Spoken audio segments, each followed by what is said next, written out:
either live by the gun or you die by the sword.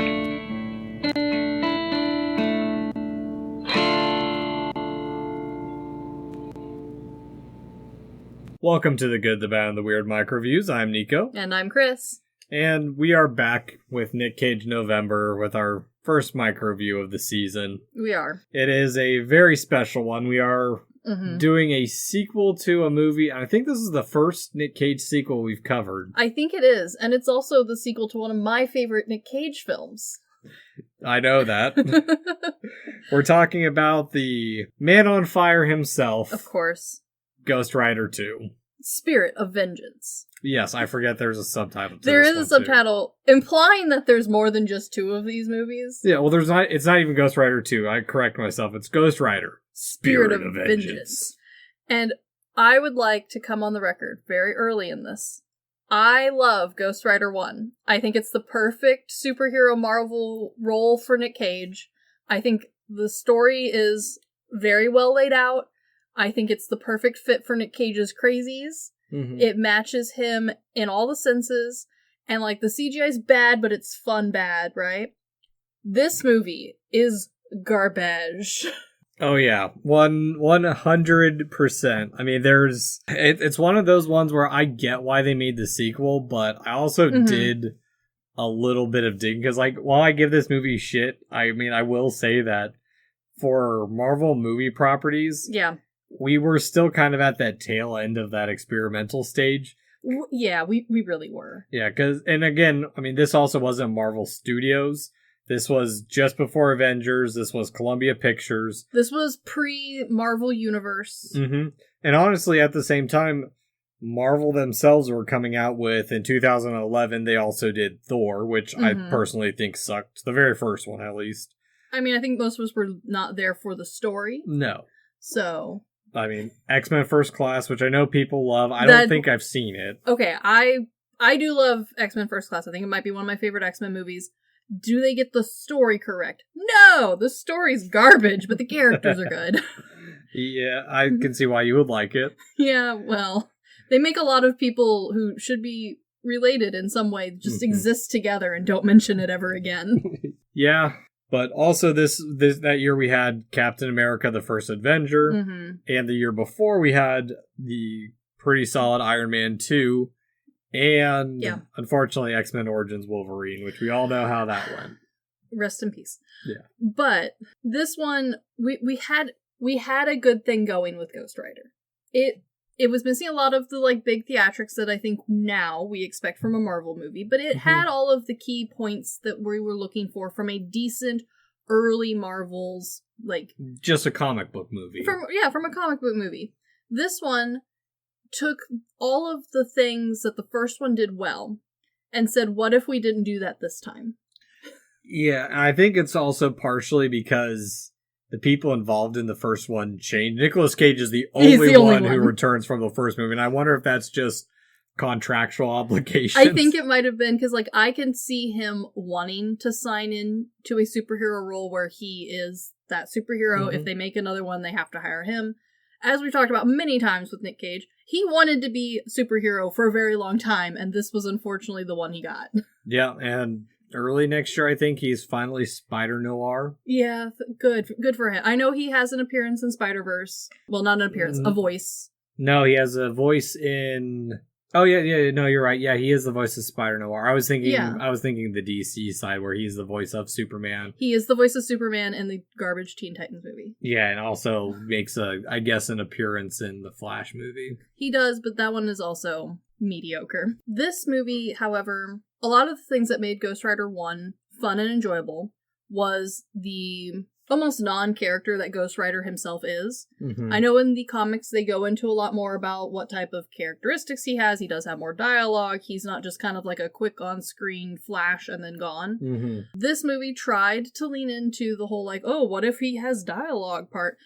Totally the wrong direction. I wouldn't even say it has dialogue. He has terrible one-liners. He should never have opened his mouth.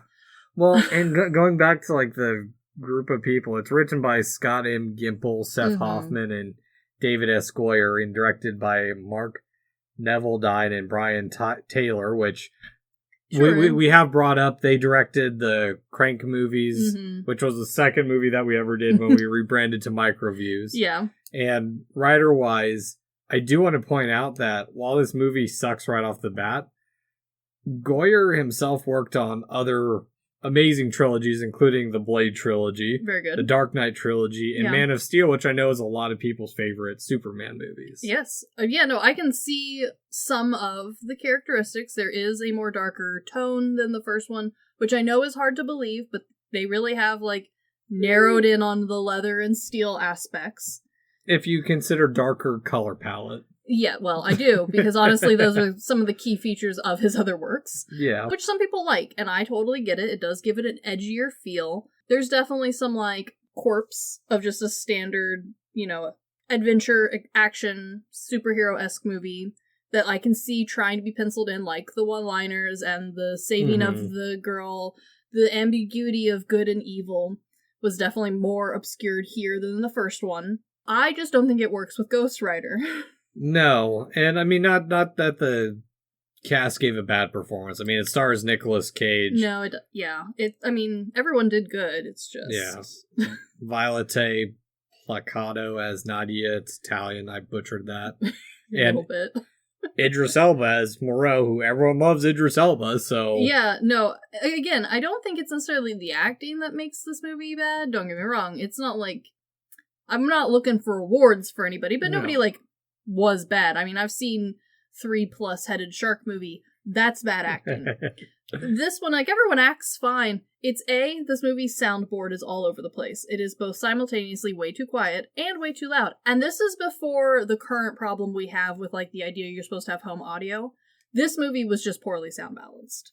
Yeah, I can see that a little bit, just because, and I think part of it, too, is this movie is almost all action. I would say it's 85% action. I mean, it takes 30 minutes from the very beginning to finally calm down a little bit, because it's dramatic from the get-go. We have this mysterious boy, Danny, whose name is also reminiscent of The Shining.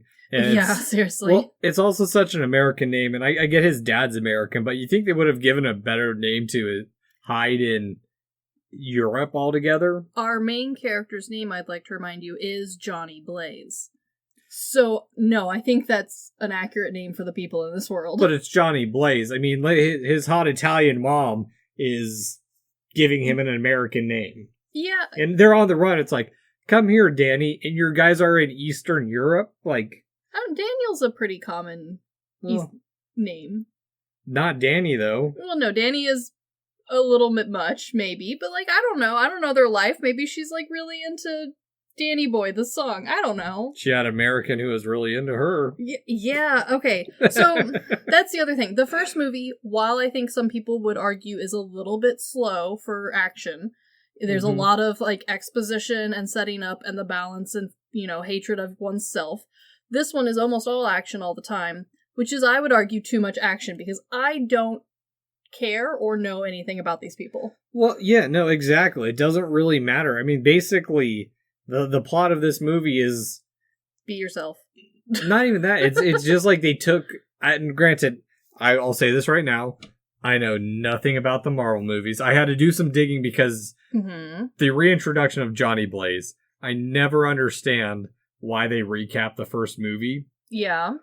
But also, I don't get the reuse of comic footage instead of using the original, clips. Okay, I think it's because the two are styled way too differently. Very different, probably. But also, they bring up that he's possessed by a demon now. That's not what happened in the first one. No, exactly. That's why I was very confused. That's not what happens in the first one, and I get it. I know the first one deviates from the comics, and that the comics were at one point, had the standard Marvel, oh, what if we redid Ghost Rider? I get that. But this is a sequel not of the comics. This is a sequel of its own movie.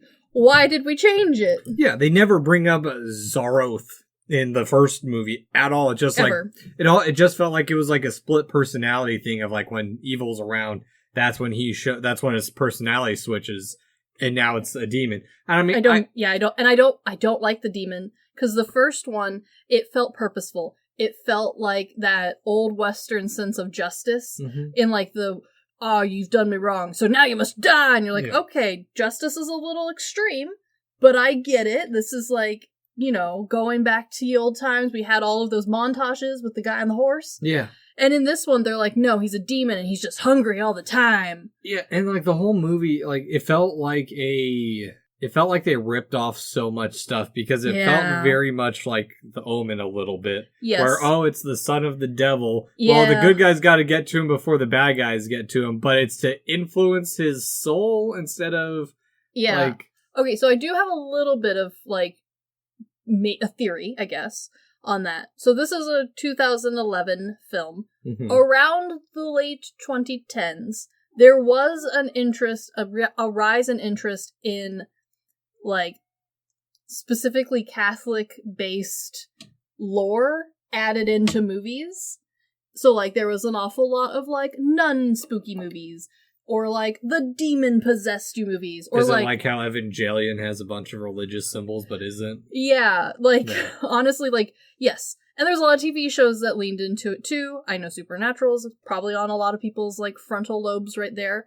But yeah, like it was a popular trend.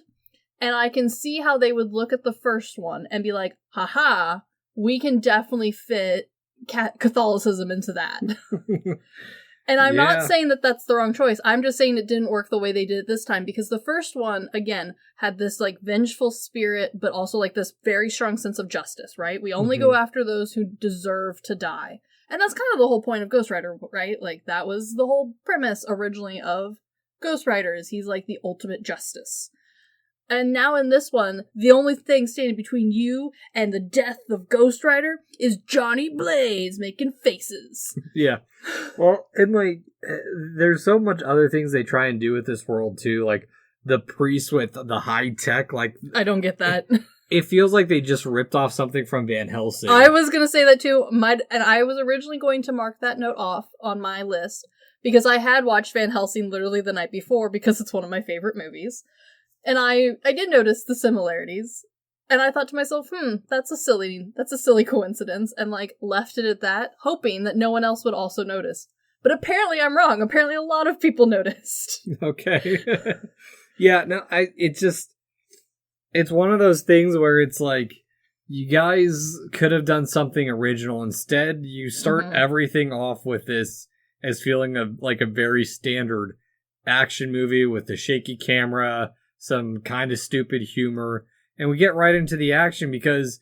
And no one has a backstory this time. No. Yeah, all we know is the mom and the kid are on the run. The person that we vaguely get a little bit of backstory is Moreau, who's just like barely introduced, where he's just some monk of some kind, you know, trying to save them. For funsies, I really enjoyed the surprise jump scare of the random vampire man, who isn't a vampire man. I'm calling him a vampire man because he looks so much like the vampires from other movies. Which guy's that? The one with the very white skin and the very long blonde hair. He was giving Blade... The main bad guy? Yes. Oh. I am aware he's not a vampire. Okay. But he looks exactly like how every sci-fi movie in this era portrayed a vampire. Yeah, I mean, to be fair, Underworld. He does suck life. He does suck life. So, or no, he decays. That's his power. Sure. He decays everything he touches besides the Twinkie. Yeah, okay. Well, it's I kind of get... Yeah, but that does imply this man can only eat McDonald's foods and like similar overly processed salted things. Well, I wonder of like how quickly his powers progress, because there is a certain point where that stuff does go bad. How long? What is his like damage per minute in decay? Yeah, because like how fast can you get an apple into your gut before it's rotten? Yeah, sort of mindset. Or like when does it start rotting? Like, is it rotting in his stomach? Is it? Yeah, is it just the outside of him that makes things do this? Yeah. Is like, can he eat? Yeah. Can he eat pickles? Or does he just like salt and shit his entire He can existence? only eat like crazy fermented things that don't rot. Fermented things can still rot. But he has longer to eat them. This guy could maybe eat very young kimchi, and by the time it gets down to the stomach, very well-aged kimchi. God, his farts must be awful. The man must smell atrocious. Ugh. But yeah, again, We are so briefly explained who anyone is, including our main bad guy, including our child that we're supposed to care deeply about because he's kidnapped constantly. I don't know jack shit about these people.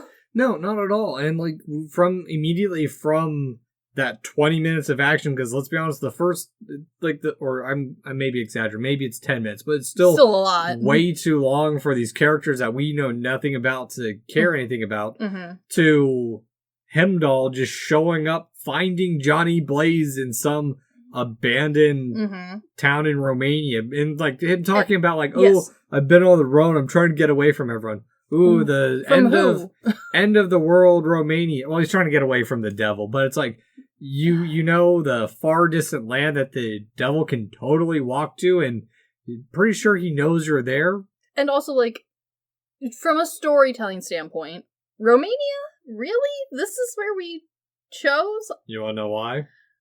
Sure. It's cheap to film there. It is cheap to film there, but, like, let's be real here. The backgrounds of literally everywhere they filmed, even though a lot of this was filmed on sites, they all look like stage productions because the lighting is shit. I can't see half of anything in this film, which is really amazing because most of it was CGI. So the fact that I can't see it is really a work of technological genius. Well, and also, like, his recruiting is just... I don't feel any need for him to be there. It's just like, he shows up, it's like, oh yeah, this child's been kidnapped. Come and help me. I don't care. Yeah. And also, like, in the first movie, it would have made sense because, again, he has that sense of justice about him. This movie, he's just fighting demons?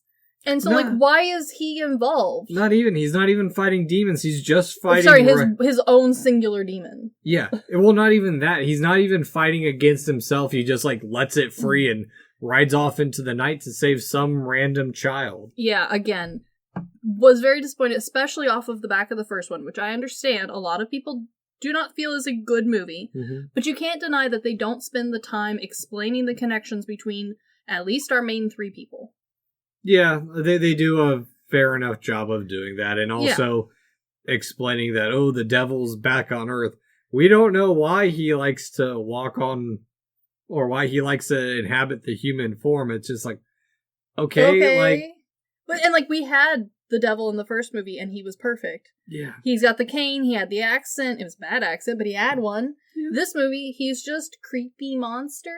He's more so there just to be a kind of antagonist for Johnny Blaze. Not even a real antagonist, just more so the man controlling the puppet strings behind Kerrigan. I agree. The other big complaint I have with this movie, which is going to sound a little silly, but I promise I think there's a big enough difference. So the first movie was made with a handful of scenes specifically to be 3D. And it shows, but I feel like it was done in that kind of stylized way that now kind of reads as a little bit annoying to you and charming to me. This movie was filmed to be both 2D and 3D the whole way through, from the beginning. And that's why I think the angles are bad and the shots are weird. So, like, instead of having them talk in a normal room and then do the 3D stuff later with the chains and the whips and all that sort of stuff, in this movie, they're like, what if everyone talks on the back of a freight truck while we're going down the highway, because then we can get the camera in there to show the passage behind. Yeah, it looks weird. Yeah, I can kind of see that now that you bring it up, but yeah, there's nothing special about any of the filming of this movie. It's that era where everything was so gray and bleak. Yes. And it's just like, for no real reason either. The other thing that is very strange is the styling of Ghost Rider has for some reason changed in this one. Oh man. He looks bad now! He looks bad, but on top of that, like, he doesn't have any character to him, because, like, when his bike transforms, it's just a burnt to hell bike. There's nothing special about it. The first one felt so powerful and so badass that, like, even though it was a bad movie, you at least walked away with it being like, hell yeah! Motorcycles and AC/DC music, go! Yeah. This one, you're like, okay, so we can just shoot Ghost Rider. Good to know. Yeah, well, and on top of that, like, there's some really dumb moments of the kid trying to bond with the kid that doesn't, like... It doesn't go well. It doesn't, well, I'll say it goes fine enough to give him some kind of connection to the kid. He gets connection, but the moral of those stories makes no damn sense. No. But, like, there's that one bit where the kid's like, well, what do you do if you have to pee as him? And he's like, imagine it as a flamethrower. And, like, not to be, like, too much or anything, but, like, skeletons don't have peepees or bladders. Fair. So there is no peeing as the spirit of vengeance. Maybe the demon likes to pretend he has a dick. That's would have been more funny. Yeah. But unfortunately, that's not the direction we went with. We went with the Party City Halloween costume funny of like, haha, boner with a real bone. Haha, knee slap. Yeah. I can see that. So the other thing that makes no sense is, for some reason, unlike the first one, which is left purposefully vague as far as what the moral is, other than like, don't be an ass and do your best or the devil will get you, which is like vague enough and it works. This one, the moral of the story is love who you are, even if who you are is a demon. Yeah. And it's a bad moral and it makes for a weird ending. Yeah, it's awkward because he's like, I did it. I'm free of my demon. Hooray. Oh man, if only I had my demon. Like, you didn't even try that hard, my hell man. Yeah, he got caught, saved the kid's life by getting his power sapped away by the devil. Yeah. And got the powers back because... in like 15 minutes of this film. Not even then. Like, he's missing his powers for like 2 minutes because Danny comes to the realization, he's like, wait, if I'm the son of the devil, I must have the devil's powers too. Boom. Yeah. Transports the demon back into... And isn't it convenient that this demon of now death, which was originally the demon of death in the first movie, Demon of Judgment. Demon of Judgment. Well, now he's also, like, just able to hold Danny's soul and stick him back in there, because isn't that convenient? Like, this movie has no backbone. No, the only thing that I will say is cool about Ghost Rider in this one is during the big, like, kind of last two chase scenes when he's, like, jumping from vehicle to vehicle. Yeah. And they're turning into, like, the flaming version of it. Yes, but that is cool. But that I like. It's cool an idea, but the execution is also, it's just an excavator on fire. Like, they don't do anything to try and stylize it. It's just, and it also breaks its own like plot, because in the first one it's explained that like the rider and his horse are the things, and the motorcycle is the replacement for the horse because nobody rides a freaking horse anymore. You can't just be picking an excavator or a backhoe to, like, be like, aha, an instrument of the devil. Like, that's not how this works. I actually kind of like that. It sounds like a bad idea for just any generic horror film of, like, some random possessed machinery. Excavator of the devil. Thomas the Tank Engine from hell. Yeah, no, it's a terrible idea, and that's why, while it looks cool, because again, flaming giant machinery is cool, it doesn't fit this movie. No, not at all. And I understand that we're supposed to, like, care about the main love interest. I don't. I honestly don't remember what happens to her at the end of this film, and I watched this movie yesterday.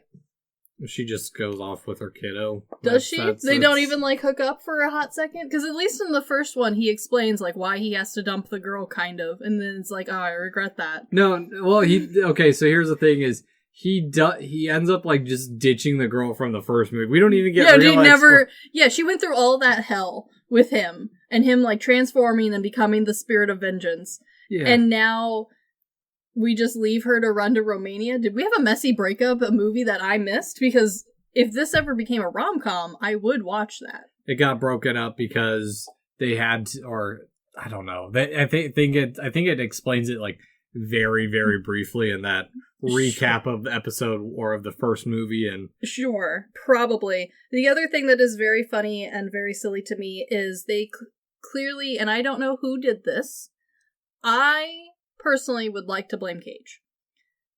Cage has aged since the first film. He looks a little different. Yeah. Not a lot, but enough to choose to dye his hair and eyebrows for this film. I did not catch on to that at all. It's like 2 shades too dark. And it is distracting. Because Cage has a very distinct hairline, unfortunately, whether or not you like it. Yeah. And the dye changes Cage's hairline. Good luck finding a picture of him when he's not in skull form online, by the way. There you go. Look, that is not that is not the same hair. And I'm probably the only one who noticed, because again, I have terrible face blindness, and much like, I don't know, probably a bird, I use hair to tell who people are. Yeah, and just looking at this, like, the skull just feels like one of those really cheesy, yes, like, skulls on fire that you see painted on the side of some dude's minivan. I was gonna say it looks a lot like a phone screensaver, like, quality level. Like, nowadays it would almost be on the verge of, like, AI art. Mm-hmm. And I know it's not, because this is, again, 2011. But yeah, it's a look. And it's not even the same skull shape and styling as the first one, which I honestly prefer the first one. I think it's a little bit more badass and a little less AI art generated looking. But I get it. Yeah, well, I mean, even then, like, at least in the first movie, the enemies felt necessary or felt in opposition to him, whereas like Blackout just is kind of there, and he's like, just chilling, hanging out. Yeah, and his power of decay just doesn't. He's not even after world domination or anything. He's just here being like, what if I just touched some stuff? Well, he's forced into it. He becomes like the next, not even like the next pseudo Ghost Rider. He's just another servant of the devil, and like it doesn't really. There's only one big fight with him and Ghost, and the Ghost Rider, and even then it's just so boring. It is, because it's just them trying to choke each other out, and then it's like, how are you trying to choke this guy out? Or he's trying to decay him, but it's like, how do you decay a flaming skull? Yeah, a flaming demon. Like, he kind of sputters a little bit, but then he's like, oh wait, I have this power that I've used one time in this movie before. Correct. Where I judge you for your sins, and now you're trapped in your sins in your own mind. It's just like... And see, okay, and the judgment thing made so much more sense when paired with the first movie. Mm-hmm. And then they just kind of, like, barely used it in this movie to, like, get to the end. Yeah. And it feels like such a cop-out. No, and on top of that, like, him losing his powers to begin with, going back to these desert Christians where, like... what are this monk society that are here for all of 10 seconds? All right, that's his motivation. Moreau comes and says, if you help me, I know someone who can remove this demon from you. And they're also hiding the kid, but joke's on you, it's all a lie. Like, yeah. What is this? Who are these people? Why are they here? Why am I here? It just, it doesn't really... It doesn't do anything. This feels like 100 issues of the comic got mushed down into one, and maybe we should have cut it in half. And, like, expanded on something. Expanded on powers, or these people, or, like, I don't know, a single bad guy. Pick a bad guy. Don't spend an hour and 10 minutes of this movie doing all action and give us just 20 minutes of bullshit. And that is why I firmly will stand by the fact that while the first Ghost Rider, I will understand and say, is not a good movie, it is the better of the two movies, because at least there is a balance, a flow, and a proper story. Mm-hmm. Even if it did get screwed over by Spider-Man 3. I agree. Yeah. So, Chris, rent, buy, streamer decline that we ever watched Ghost Rider Spirit of Vengeance, despite having an audio recording of us watching it. This movie is pure garbage.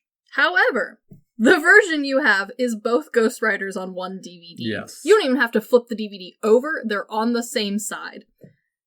If that's the copy you're buying, this is worth it, because then you get both of them. Otherwise, if it's on, it's a good time, but it's bad. Like, I would not pay any money for this, but if it is already on the TV, I will watch it again. Yeah, I'm gonna go decline. I personally didn't enjoy this, and this is like my second or third time watching it. That's totally fair and understandable. I think that's probably the reasonable response. Yeah, I mean, it isn't as horrid as some of the trash I usually watch. But we watch a lot of very trash things. Yeah, but oh my god, this one is just so bad. They don't do anything to really develop anything that makes it stand alone outside of, it's Ghost Rider Spirit of Vengeance. There is nothing to capture even the imagination in this one. It's so dry, it's so boring, and that's amazing for the fact that it is 98% action. Yeah, and I think that's its biggest issue, is it doesn't have that backbone of drama that the original one had to stand on.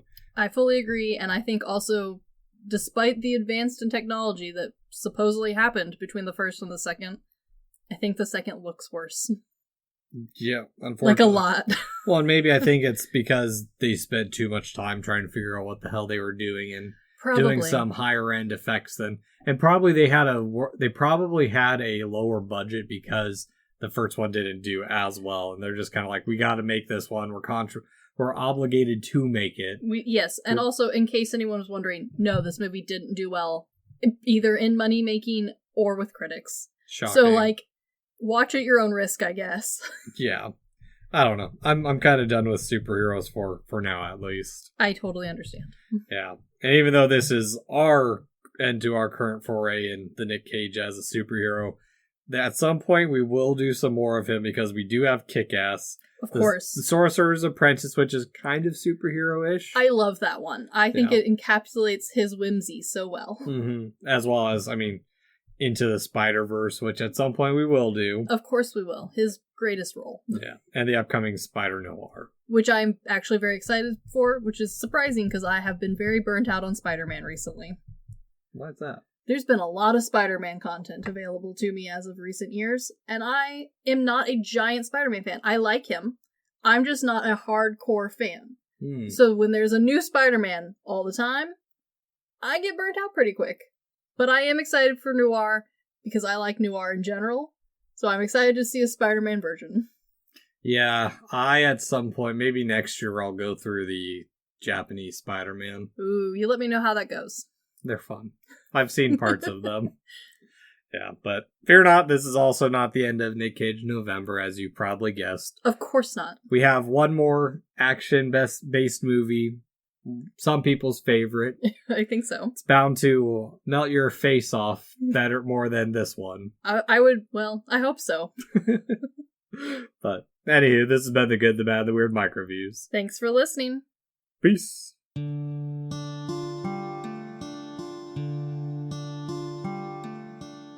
Thank you for stopping by this here town of the good, the bad, and the weird.